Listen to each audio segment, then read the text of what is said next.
COVID-19 asigi ahanba wave thengna khraba matung hojik ani suba wave thengna riba asida awaba khudong chadaba kaya ama mayoknari masigi mathakta lakliba tha khara asida laina asigi ahum suba wave laklaba yai haina thajanari ahum suba wave asi laklaba su aikhoida sokhandanaba aikhoina mangjongna cheksin thorang lokhat hausi haina Manipur film actor Avi Khundrakpam na Impact News ta phongdorakli COVID-19 gi first wave na sahi chupama mayam ji awaba ke ampi dana dagi namjin duna thamor batang da khitang safar ai duna khitang komthok na dana mayam ji amaseng mangan khara phangba hawra kan ji da mu koi gi second wave sin mu mandara ko dagi sigi phibom ji da mayam ji leinare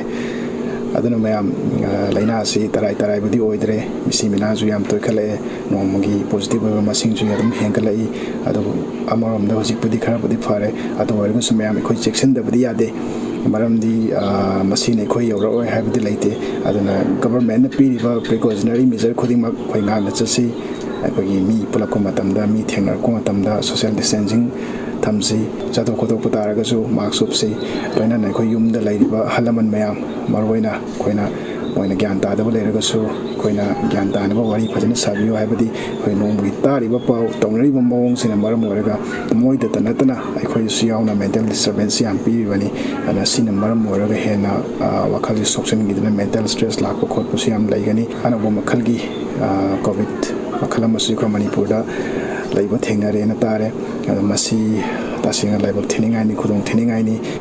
adata sunatana chayol taruk tagin nipan bangum manung damuk covid ki thar web sala kani aina paw mo muglai masi aikoi da leire ko haibadi aikoi na chekchili ba makhaidi laiba web si maming te goina laga aikoi da karim ta solam dana amanga ta tholam dana hangila ba thabak si khoi tausi mya sina pi ba sai theng si adom yam khambira mani web ani rak na labani adni chinau myam